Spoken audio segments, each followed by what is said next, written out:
शिवानी की मेहंदी में शिवानी की सहेलियां और घर आए रिश्तेदार शिवानी को घेरे खड़े होते हैं। शिवानी बहन, अब तो तुम्हारी शादी हो जाएगी, अपने पति के साथ खूब पप्पी चप्पी होगी फिर। क्यों शिवानी, तू तो कहती थी कि शादी नहीं करूंगी, अपनी भाभी के साथ रहूंगी। क्या हुआ, भाभी से ज्यादा हैंडसम लड़का मिल गया ना अब तो। ओफो, आप लोग जब से आए हैं तब से मुझे परेशान कर रहे हैं, किसी न किसी बहाने से मुझे छेड़े जा रहे हैं। भाभी कहाँ है? भाभी क्यों रे, अपने ससुराल में भी अपनी भाभी को लेकर जाएगी क्या? तेरी शादी है तो तेरे साथ मजाक नहीं करेंगी ये लोग, तो किसके साथ करेंगी? बिल्कुल सही कह रही है। अब तो बस हम इसकी गोद भराई के लड्डू खाना चाहते हैं। ससुराल जाते ही जल्दी से हमें अपनी गोद भराई की खुशखबरी सुना देना। मेहंदी फंक्शन संभाल रही गीतांजलि अपनी नंद शिवानी के पास आती है। अरे ओफो, आप लोग क्यों मेरी प्यारी सी ननद को परेशान कर रहे हैं?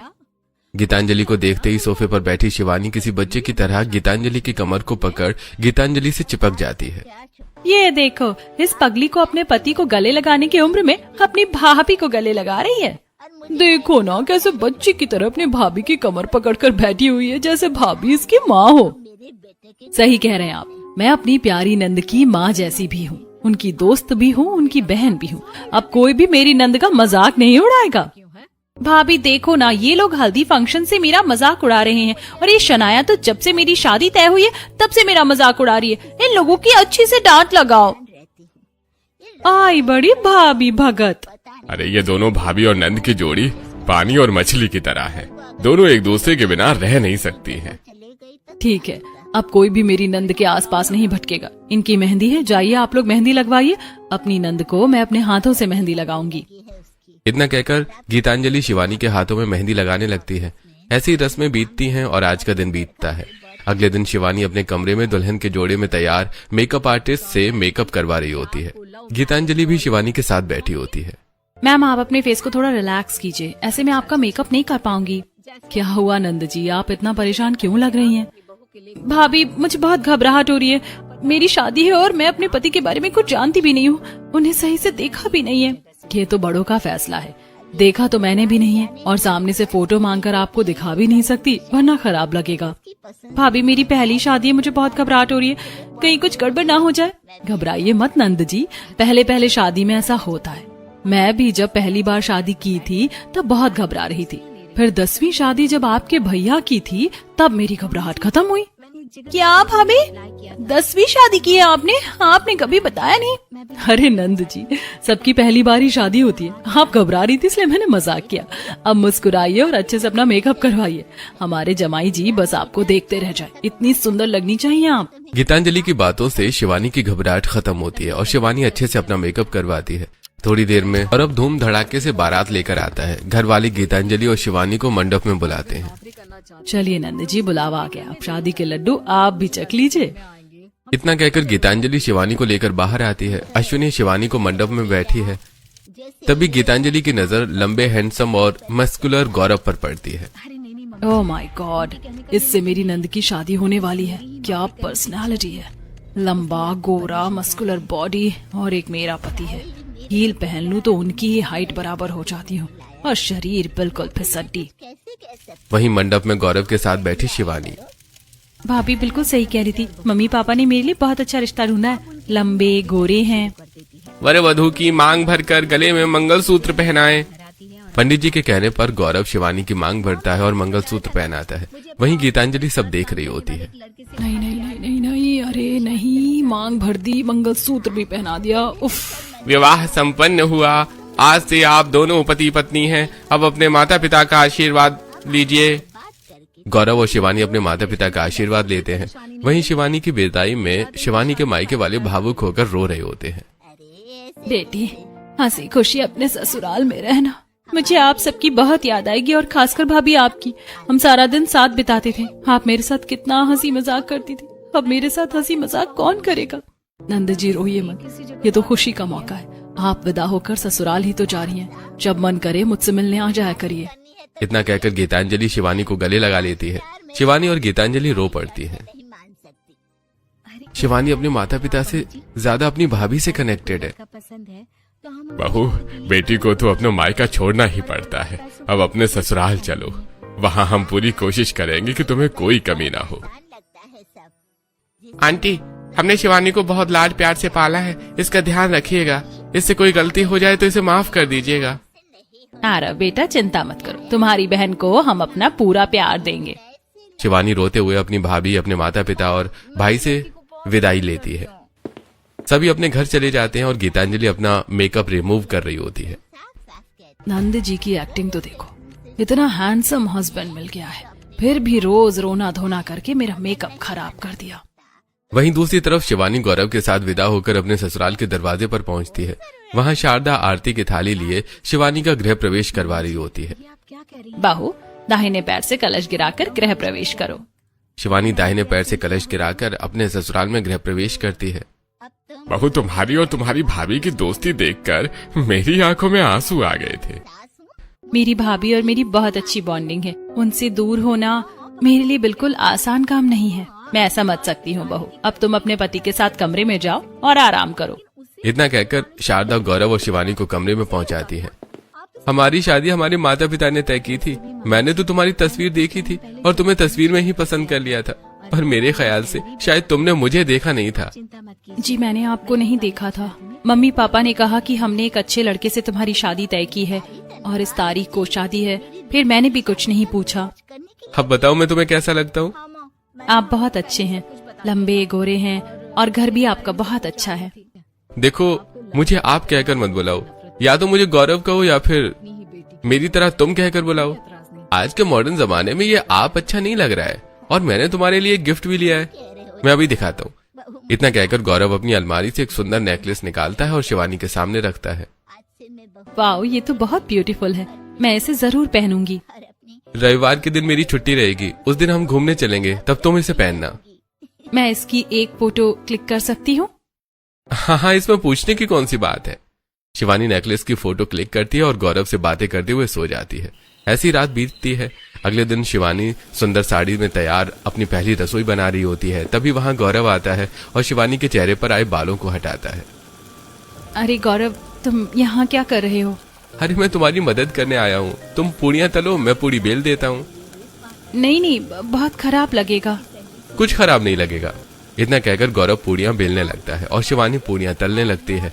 ऐसी शिवानी अपनी पहली रसोई बनाती है और पूरे परिवार को टेबल पर परोसती है। अरे वाह बहू, क्या स्वादिष्ट खाना बनाया है, बहुत अच्छा खाना बनाया है। हाँ बहू, तेरे हाथ में बहुत अच्छा स्वाद है। ऐसी शिवानी की पहली रसोई पूरी होती है। ऐसे दिन बीतते हैं और रविवार के दिन शिवानी अपने कमरे में तैयार हो रही होती है। शिवानी तैयार होते हुए गौरव का दिया नेकलेस पहनती है। आज रविवार है, गौरव ने कहा था आज हम घूमने चलेंगे। जहाँ भी जाऊंगी गौरव के साथ फोटो खींचूंगी और भाभी को भेजूंगी। तभी कमरे में ब्लैक शर्ट, डेनिम जीन्स और गॉगल्स लगाई गौरव आता है। उफ, क्या पर्सनालिटी है मेरे बंदे की। सोचा नहीं था कि मम्मी पापा कोई हीरो जैसा लड़का पसंद करेंगे मेरे लिए। अरे इतना पसंद आ गया मैं तुम्हें? अच्छा चलो अब घूमने चलते हैं। गौरव और शिवानी संडे डेट पर निकलते हैं और सबसे पहले अम्यूजमेंट पार्क जाते हैं। वहाँ लोग तरह तरह की राइड्स और रोलर कोस्टर का मजा ले रहे होते हैं। वहीं शिवानी अपने पति के साथ झूलों पर बैठकर स्नैप बना रही होती है। ऐसी पार्क में घूमने के बाद गौरव शिवानी को romantic candle light dinner date पर लेकर जाता है। वहाँ भी शिवानी स्नैप क्लिक कर रही होती है। अरे तुम हमारी सारी एक्टिविटीज की फोटो क्लिक कर रही हो, कितनी स्टोरीज लगाओगी? सारी लगाऊंगी और भाभी को भी भेजूंगी। ऐसी शिवानी की संडे डेट पूरी होती है। अगले दिन शिवानी हॉल में बैठी हुई गीतांजलि को फोन करती है। वहीं किचन में काम करते हुए गीतांजलि फोन उठाती है। हेलो नंद जी, कैसे याद किया अपनी भाभी को? आप तो कह रही थी बहुत याद करोगी और आज हफ्ते भर बाद फोन आया है आपका। अरे भाभी, आपको पता है गौरव बहुत अच्छा लड़का है, मेरा बहुत ध्यान रखता है और मैंने आपको कुछ फोटोज भी भेजी हैं, उन्हें देखिए। हाँ, अभी देखती हूँ। गीतांजलि अपने मोबाइल फोन में शिवानी की भेजी हुई नेकलेस और घूमने फिरने की फोटोज देखती है। भाभी, ये नेकलेस सुहागरात पर गौरव ने मुझे गिफ्ट किया था और फिर संडे को मुझे अम्यूजमेंट पार्क और रोमांटिक डिनर डेट पर भी लेकर गया था। देखा ना नंद जी, मैंने कहा था ना कि मम्मी पापा आपके लिए अच्छा रिश्ता ही तय करेंगे। अच्छा, अब मैं फोन रखती हूँ, मुझे थोड़ा काम है। इतना कहकर गीतांजलि फोन रख देती है। नंद जी इतना अच्छा पति डिजर्व नहीं करती हैं। गौरव को तो मेरा पति होना चाहिए था, पर मेरे हिस्से क्या लगा? ये घर का चूल्हा चौका और बोरिंग पति जिसने आज तक मुझे कभी कहीं नहीं घुमाया। अब नंद जी के पति को तो मैं अपना पति बनाऊंगी। ऐसी आज का दिन बीतता है। अगले दिन सुबह सुबह गौरव हल्के पसीने और जिम वेस्ट में घर लौटता है। शिवानी मैं जिम से आ गया हूँ, तुम जल्दी से मेरे लिए कुछ नाश्ता बना दो, फिर मैं ऑफिस निकलूंगा। हाँ हाँ, मैं भी आपके लिए कुछ अच्छा खाने के लिए बना देती हूँ। इतना कहकर शिवानी रसोई घर में जाती है और फ्रिज से पनीर निकालती है। तभी गीतांजलि का फोन आता है। हाँ भाभी बोलिए। नंद जी क्या कर रही हैं आप? गौरव जिम करके आए हैं, उनके लिए पनीर बना रही हूँ, उन्हें प्रोटीन मिलेगा। नंद जी अभी अभी आपकी शादी हुई है और अभी से आप पति की गुलाम बनना शुरू हो गई। भाभी आप ऐसा क्यों कह रही हैं? नंद जी याद रखिएगा, कभी भी अपने पति की पसंद का खाना नहीं बनाइएगा, बल्कि अपने पति को अपनी पसंद का खाना खिलाइएगा। आपको जो पसंद है आप वो बनाइए और अपने ससुराल वालों को वही खिलाइए। तब ससुराल में आपका पद बना रहेगा, वरना लोगों की पसंद का खाना बनाते बनाते नौकरानी बन जाएंगी। हाँ भाभी बिल्कुल सही कह रही है, मैं अपनी पसंद का खाना बनाऊंगी।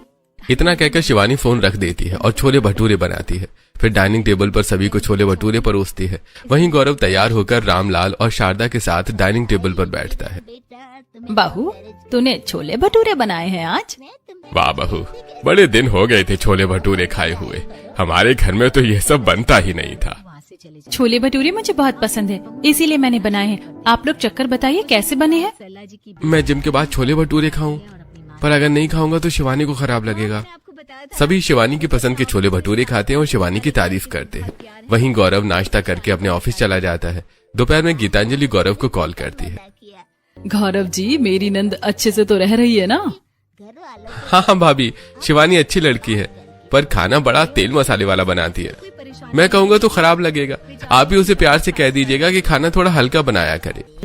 हाँ हाँ मुझे पता है, नंद जी को चटपटा और तेल मसाले वाला खाना पसंद है। मैंने उनसे कहा था कि गौरव जी के लिए हेल्दी खाना बनाना, पर उन्होंने कहा कि मैं क्यों बनाऊं किसी के लिए हेल्दी खाना। मैं जैसा खाना खाती हूँ उन्हें भी वैसा ही खाना खिलाऊंगी। मैं उनके लिए एक्स्ट्रा मेहनत नहीं करने वाली। शिवानी ने ऐसा कहा? आप गुस्सा मत करिए, आप उससे नाराज मत होइएगा, आप उसे समझाइएगा तो वो समझ जाएगी। अच्छा ठीक है भाभी। गीतांजलि शिवानी और गौरव के रिश्ते में जहर घोलना शुरू कर देती है। ऐसे कुछ दिन बाद शिवानी पग फेरे के लिए अपने मायके आई होती है। अरे मेरी प्यारी बहन आ गई, हम तुझे बहुत याद कर रहे थे। मैं भी आप लोगों को बहुत याद कर रही थी। अब एक दिन के लिए आई हूँ तो खूब आराम करूंगी और आप लोग मेरी सेवा करेंगे। अरे मैं अपनी गुड़िया के लिए आइसक्रीम लाऊंगा। और मैंने तेरे कमरे की टीवी का तेरा फेवरेट के ड्रामा लगा दिया है, तू आराम से अपनी भाभी के साथ बैठकर देखना। गीतांजलि शिवानी के साथ कमरे में चॉकलेट आइसक्रीम खाते हुए के ड्रामा देखती है। ऐसी रात होती है और गीतांजलि चुपके से बालकनी में आकर गौरव को फोन करती है। ओहो नंद जी यहाँ आई है, यही सही मौका है गौरव से बात करने का। पर रात के 2 बजे इसका फोन बिजी क्यों बता रहा है? अरे मेरी नंद ही बात कर रही होगी, अभी बताती हूँ। गीतांजलि गुस्से में शिवानी के कमरे में आती है, जहाँ शिवानी गौरव से बात कर रही होती है। गीतांजलि शिवानी का फोन लेकर कॉल कट कर देती है। भाभी आपने फोन क्यों कट कर दिया? और कोई काम नहीं है क्या? रात के 2 बजे गुटरगू कर रही है। भाभी आप मुझे डांट क्यों रही हैं? अरे वो मैं इसलिए कह रही थी कि ऐसे चेप नहीं हुआ जाता अपने पति से, वरना वो भाव नहीं देंगे आपको। जब तक वो सामने से फोन ना करे आप फोन मत किया करिए, और इतनी बात भी मत किया करिए फोन पर, समझी? भाभी आप सही कह रही है, वैसे भी वो बहुत हैंडसम है, ज्यादा भाव दूंगी तो सर पर चढ़ जाएंगे। गीतांजलि एक नई बात शिवानी के दिमाग में भर देती है। अगले दिन शिवानी अपने ससुराल लौट जाती है और दोपहर के वक्त गीतांजलि किचन में टिफिन पैक कर रही होती है।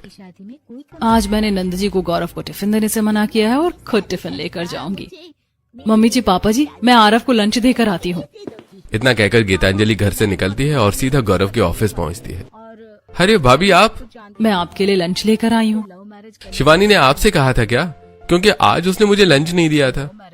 नहीं, शिवानी ने तो मुझसे नहीं कहा, पर उससे बात करते हुए मुझे पता चला कि आज उसका मन नहीं था, इसीलिए उसने आपको लंच नहीं दिया। अब मैं क्या आपको भूखा थोड़ी रहने दूंगी?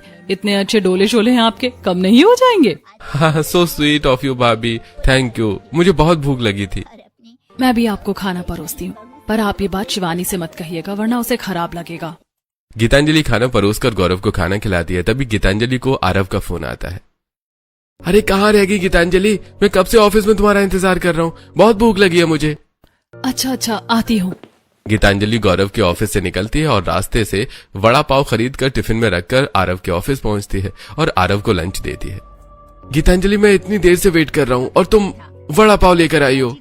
अरे टेस्ट तो करो, मैंने स्पेशल अपने हाथों से बनाया तुम्हारे लिए। रुको मैं अपने हाथों से खिलाती हूँ।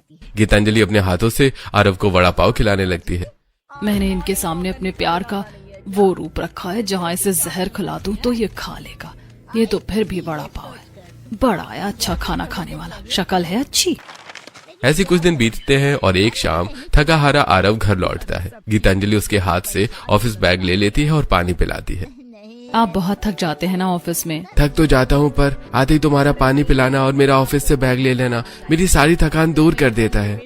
हमारी बहू है ही इतनी अच्छी। आप हाथ मुंह धो लीजिए, मैं आपके पसंद का खाना बनाती हूँ। गीतांजलि आरव का ऑफिस बैग कमरे में रखकर किचन में चली जाती है और आरव के पसंद का खाना बनाकर डाइनिंग टेबल पर परोसती है।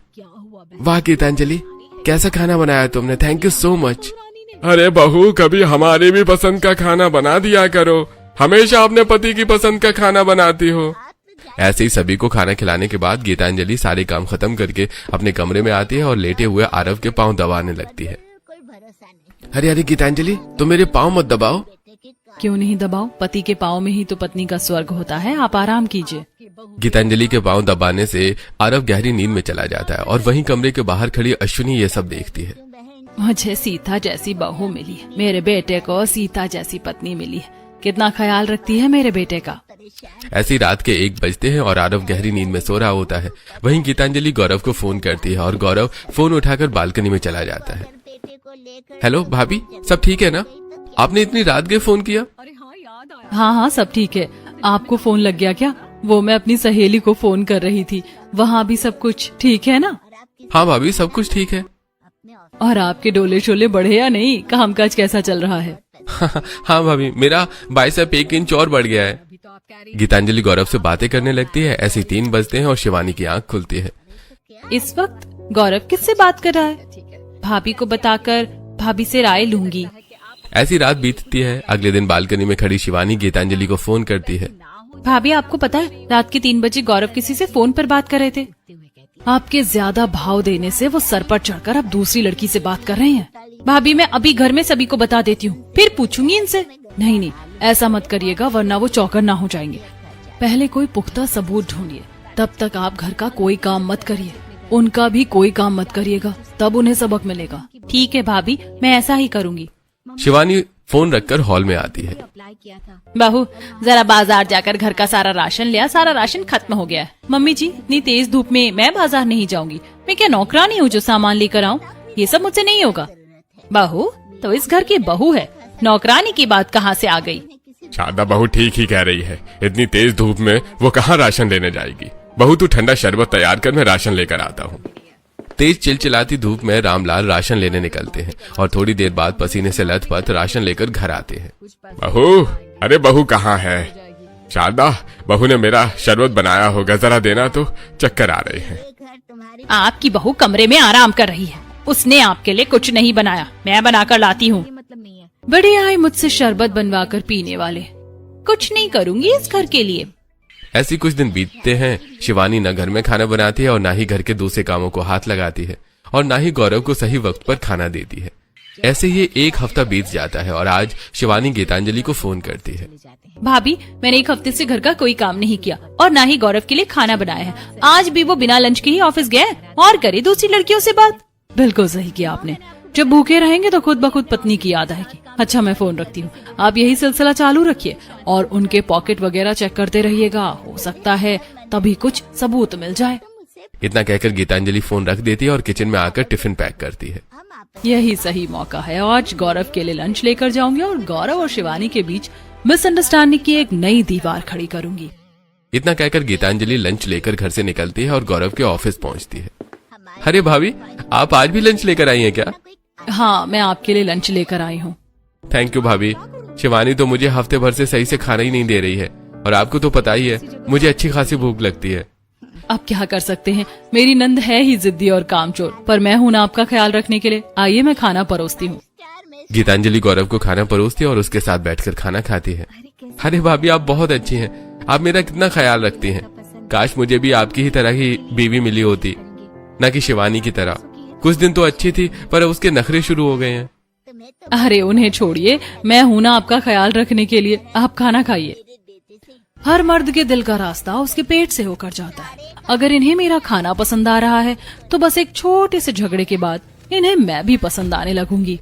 भाभी, आपने बहुत अच्छा खाना बनाया था, मेरा पेट भर गया। मैं हाथ धोकर आता हूँ। गौरव अपना ब्लेजर अपनी चेयर पर छोड़कर हाथ धोने चला जाता है। यही सही मौका है। इतना कहकर गीतांजलि गौरव के ब्लेजर की जेब में अपना लेडीज रुमाल रख देती है और ब्लेजर के कॉलर पर अपनी होठों से लिपस्टिक का निशान लगा देती है। तभी अचानक गौरव वापस आता है। ठीक है गौरव जी, अब मैं चलती हूँ। कोई जरूरत हो या कोई परेशानी हो तो मुझे फोन कीजिएगा। इतना कहकर गीतांजलि गौरव के ऑफिस से चली जाती है। ऐसे ही आज का दिन बीतता है। अगले दिन शिवानी बाथरूम में गंदे कपड़ों के पास आती है जहाँ गौरव का ब्लेजर भी रखा होता है। भाभी ने कहा था गौरव की जेब चेक करते रहना, मैं अभी इनके कपड़ों की जेब चेक करती हूँ। इतना कहकर शिवानी गौरव के ब्लेजर की जेब चेक करती है। तभी उसे जेब में लेडीज रुमाल और कॉलर पर लिपस्टिक का निशान दिखता है। अच्छा, तो इनका रिश्ता आगे बढ़ चुका है कि इनके जेब में से उस चुड़ैल का रुमाल और कॉलर पर लिपस्टिक का निशान। अभी भाभी को बताती हूँ। इतना कहकर शिवानी रुमाल और लिपस्टिक के निशानों की फोटो खींचकर गीतांजलि को भेजती है और कॉल करती है। देखा भाभी, अब मेरे पास सबूत भी हैं। ये मुझे धोखा दे रहे हैं। मुझे यकीन नहीं हो रहा कि गौरव ऐसा भी कर सकते हैं। ये तो उन्होंने बहुत गलत किया आपके साथ। भाभी, अब मैं उन्हें छोड़ूंगी नहीं। उन्हें अभी उनका पर्दाफाश करके घर लौटती हूँ। ऐसे ही शाम होती है। गौरव घर आता है और घर आते ही शिवानी आगे बढ़कर गौरव को एक थप्पड़ लगा देती है। शिवानी, तुमने मुझ पर हाथ उठाया।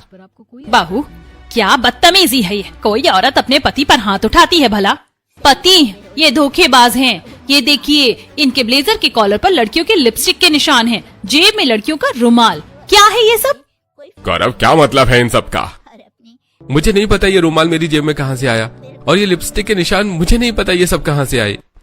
हाँ, अब मगरमच्छ की तरह आंसू बहाइए, बंदर की तरह गोल गोल बातें मत करिए। मैंने अपनी आंखों से देखा है रात रात भर आपको दूसरी लड़कियों से बात करते हुए। अब नहीं रहना मुझे ऐसे धोखेबाज आदमी के साथ। नहीं नहीं बहू, ऐसा मत कर, जरूर कुछ गलतफहमी हुई है। कौन सी गलतफहमी मम्मी जी? आपको शर्म नहीं आ रही है? इतने सारे सबूत सामने होने के बाद भी आप अपने बेटे का साथ दे रही हैं। गौरव, तूने ये बहुत गलत किया। तुझे ये नहीं करना चाहिए था। गौरव घर वालों को समझाने लगता है। वहीं शिवानी कमरे में जाती है और अपना लगेज लेकर नीचे आती है। इतना कहकर शिवानी अपने ससुराल से निकलती है और मायके आकर सारी कहानी अपने घर वालों को बताती है। मैंने कभी नहीं सोचा था कि शादी के शुरुआती दिनों में इतना प्यार करने वाला गौरव मेरे साथ ऐसा करेगा। गौरव ने मेरा दिल तोड़ दिया है। गौरव ने मेरे साथ विश्वासघात किया है। उसकी इतनी हिम्मत! मैं अभी उसे सबक सिखाता हूँ। अरे नहीं बेटा, ऐसे बात बिगड़ जाएगी। नंद जी, आप रोइए मत, सब कुछ ठीक हो जाएगा। और आप लोग शांत रहिए, मैं गौरव जी से बात करूंगी। वो लड़की का चक्कर छोड़ देंगे। 2 दिनों बाद गौरव और शिवानी के बीच सब कुछ क्लियर कराने के लिए गीतांजलि गौरव को एक कैफे में बुलाती है। मैंने आज गौरव को बुलाया है और जा रही हूँ उनसे बात करने। उन्हें समझाने की पूरी कोशिश करूंगी। बहुत ज्यादा गिड़गिड़ाना मत। अगर वो माफी मांगता है तो ठीक है, वरना छोड़ देना। गीतांजलि घर से निकलती है और एक शॉपिंग मॉल में जाकर चेंजिंग रूम में चली जाती है। थोड़ी देर बाद गीतांजलि रेड कलर की सुंदर मॉडर्न ड्रेस पहनकर बाहर आती है। नंद जी बता रही थी कि गौरव को रेड कलर बहुत पसंद है और आज मैं ये रेड कलर की ड्रेस पहनकर गौरव को प्रपोज कर दूंगी। गीतांजलि मॉल के कैफे में आती है और गौरव के साथ बैठती है। भाभी, आज आप मॉडर्न ड्रेस पहनकर आई हैं? हाँ, मैं कभी कभी मॉडर्न ड्रेस भी पहन लेती हूँ। और ये देखिए, मैंने आपकी फेवरेट रेड कलर की ड्रेस पहनी है। आपको रेड कलर पसंद है ना? हाँ भाभी, मुझे रेड कलर बहुत पसंद है। तो फिर बताइए ना, मैं कैसी लग रही हूँ इस रेड ड्रेस में? अच्छी लग रही हूँ ना? अरे भाभी, आप बहुत प्रिटी लग रही हैं, बहुत ब्यूटीफुल लग रही हैं। आप भी मुझे बहुत अच्छे लग रहे हैं। काश मेरे पति भी आपके जैसे होते। हाँ भाभी, काश आप जैसी मेरी भी बीवी होती। गीतांजलि धीरे से हाथ आगे बढ़ाकर गौरव का हाथ पकड़ती है। गौरव, सच बताऊं तो मैं तुम्हें बहुत पसंद करती हूँ। तुम मुझे बहुत अच्छे लगते हो। भाभी, आप भी मुझे बहुत अच्छी लगती हैं। काश मेरी शादी आपके साथ हुई होती ना कि उस शिवानी के साथ। मेरी बात मानने कोई तैयार ही नहीं है कि मैं उसे धोखा नहीं दे रहा हूँ। मुझे पता है आप नंद जी को धोखा नहीं दे रहे हैं। वो आपके ब्लेजर में रुमाल और लिपस्टिक के निशान उन्होंने खुद बनाए हैं। पर क्यों भाभी, और आपको कैसे पता? क्योंकि उनकी शादी उनकी मर्जी के बिना हुई है और वो किसी दूसरे लड़के को पसंद करती हैं। कल रात ही मैंने उन्हें बात करते हुए सुना है कि वो बहुत जल्द आपसे डिवोर्स भी ले लेंगी। अगर ऐसी बात है तो मैं भी नहीं रहूंगा ऐसी लड़की के साथ। भाभी, उसे डिवोर्स देकर मैं आपसे शादी करूंगा। शादी तो मैं भी आपसे करना चाहती हूँ। I love you. हाँ, आई लव यू टू भाभी। बहुत जल्द उसे डिवोर्स देकर मैं आपसे शादी करूंगा। गीतांजलि के बहकावे में आकर गौरव गीतांजलि को प्रपोज कर देता है। वहीं गीतांजलि कपड़े बदलकर दोबारा अपने घर आती है। भाभी, गौरव ने क्या कहा? वो लड़की का चक्कर छोड़ देगा ना? अगर अभी मैंने कह दिया कि वो डिवोर्स देना चाहते हैं तो ये खुद बात करने लगेंगे। पहले डिवोर्स पेपर तैयार होने देती हूँ, फिर सीधे साइन करवाऊंगी। हाँ, मैंने उन्हें समझाया है, वो समझ जाएंगे, आप टेंशन मत लीजिए। इतना कहकर गीतांजलि अपने कमरे में चली जाती है और अब गीतांजलि रोज गौरव से फोन पर बातें करने लगती है और दोपहर में उसके लिए खाना लेकर जाती है। ऐसे ही एक दिन शिवानी गीतांजलि को घर से खाना लेकर निकलते हुए देखती है। ये भाभी रोज रोज लंच किसके लिए लेकर जाती हैं? वो भी इतना हेल्दी। गीतांजलि लंच लेकर ऑफिस कैंटीन में गौरव से मिलती है और उसे अपने हाथों से पनीर के पराठे खिला रही होती है। पनीर में बहुत प्रोटीन होता है ना, इसीलिए खास मैंने तुम्हारे लिए पनीर के पराठे बनाए हैं। अरे तुम मेरा बहुत ध्यान रखती हो, मैं बहुत जल्दी तुमसे शादी करूंगा। गौरव को खाना खिलाकर गीतांजलि घर आ जाती है। ऐसे कुछ दिन बीतते हैं और रात के 3 बजे गीतांजलि गौरव से फोन पर बातें कर रही होती है। मैंने वकील को डिवोर्स पेपर तैयार करने के लिए कह दिया है। डिवोर्स पेपर आते ही मैं आरव को डिवोर्स देकर तुमसे शादी कर लूंगी और फिर तुम भी नंद जी को डिवोर्स दे देना। तभी आरव की नींद खुलती है। गीतांजलि, इतनी रात को किससे बात कर रही हो? कौन है? तुमसे मतलब मैं किसी से भी बात करूं? ये क्या माजरा है? गीतांजलि मुझसे ऐसे क्यों बात कर रही है? ऐसे कुछ दिन बीतते हैं और एक दिन दोपहर में गीतांजलि बिखरे बाल और गालों पर थप्पड़ के निशान के साथ रोते हुए अपने कमरे से बाहर निकलती है। पूरा परिवार इकट्ठा हो जाता है। अरे बचाओ, कोई मुझे बचाओ। अरे क्या हो गया बहू, तुझे किसने मारा है? यार अब मुझे थप्पड़ पर थप्पड़ मारे जा रही है। ये क्या कह रही हो गीतांजलि? मैं तो अभी बाथरूम से बाहर निकला हूँ। मैं तो तुम्हारी आवाज सुनकर बाथरूम से बाहर निकला। ये झूठ कह रहे। ये किसी लड़की से बात कर रहे थे और मैंने इन्हें रंगे हाथ पकड़ लिया तो ये मुझे मारने लगे। आरव, तेरी इतनी हिम्मत, तू भी उस गौरव की तरह अपनी पत्नी को धोखा दे रहा है। अरे नहीं नहीं, ये झूठ कह रही है। गीतांजलि झूठ बोल रही है।